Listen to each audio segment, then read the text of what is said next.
জন্ম এখানে, আমার কর্মস্থল। আমাকে আপনারা দেখেছেন কখনো হাসপাতালে, কখনো আমার বাড়িতে।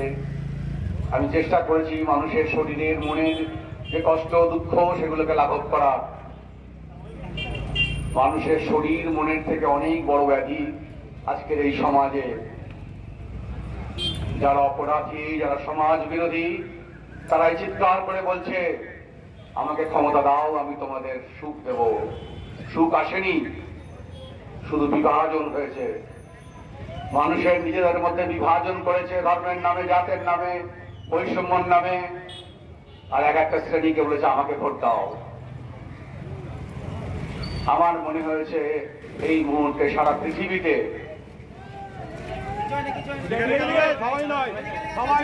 এই মুহূর্তে সারা পৃথিবীতে যে আন্তর্জাতিক নেতা মাথা তুলে দাঁড়িয়েছে তার নাম নরেন্দ্র দামোদর দাস মোদী।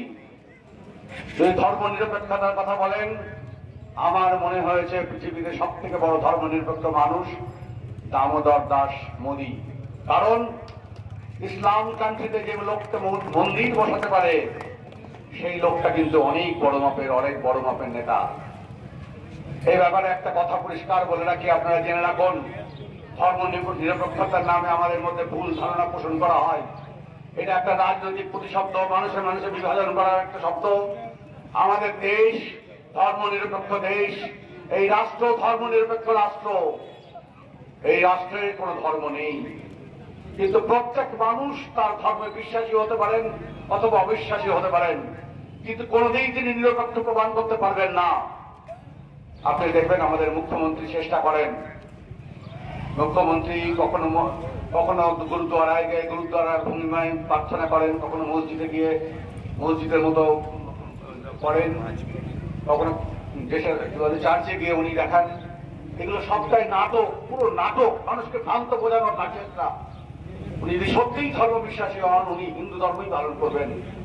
আমি যদি হিন্দু ধর্মে বিশ্বাসী হই, আমি হিন্দু ধর্মের দেবতার সামনেই গিয়ে মাথা নাড়াবো।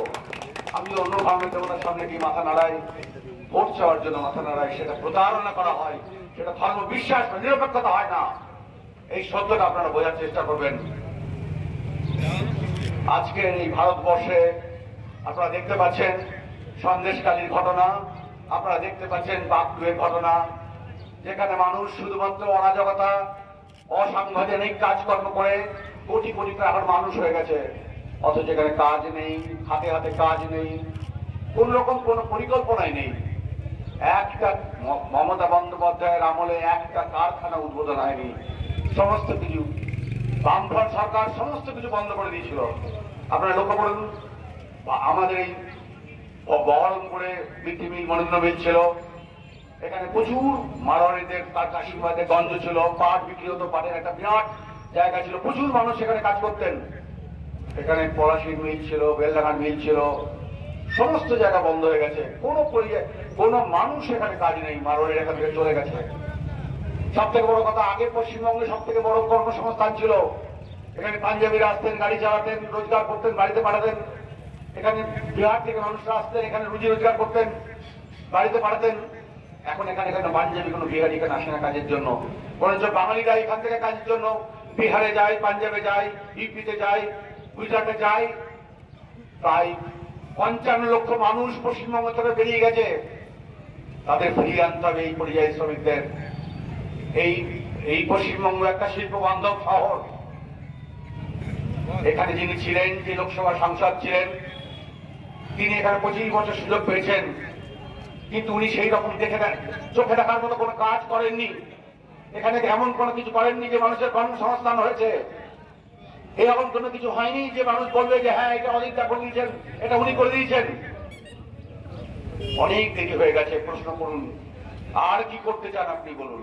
আর আমি নরেন্দ্র দামোদর দাস মোদীর সৈনিক হিসাবে, আজকের এই যুদ্ধের সেনাপতি হিসাবে আপনাদের ঘোষণা করছি, যদি আমি এখান থেকে সাংসদ হয়ে যেতে পারি, আমি অনেক কিছু আশা পূরণ করব।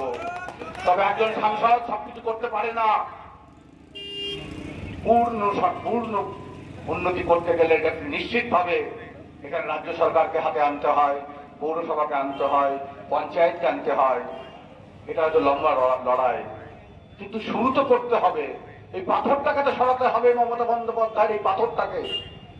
শুধু মিথ্যা কথা বলে মানুষকে প্রতারণা করে দিনের পর দিন মানুষকে ভিক্ষার ঝুলি হাতে দিয়ে মানুষের মধ্যে যে অত্যাচার নামিয়ে এনেছেন, ভাই ভাইয়ের মধ্যে যে যুদ্ধ নামিয়ে এনেছেন, তার বিরুদ্ধে এক হতে হবে।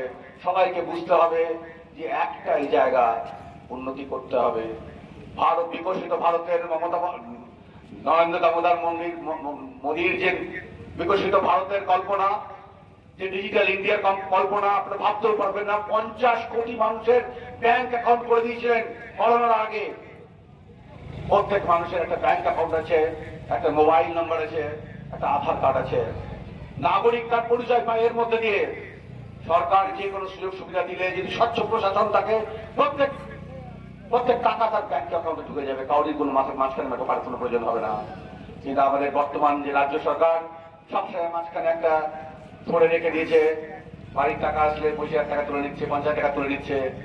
যে গরিব মানুষ কিছুই পাচ্ছে না, সে যখন সরকার থেকে টাকা পাচ্ছে সে দালালকে টাকা দিচ্ছে। এই রাজ আর চলবে না। আপনি জেনে রাখুন, 2024-এর পরে মমতা সরকার তাসের ঘরের মতো ভেঙে পড়বে। কেউ থাকবে না তার পাশে। অর্ধেক মন্ত্রীরা জেলে থাকবেন, কিছু কর্মী থাকবেন তাদের নিজের স্বার্থে।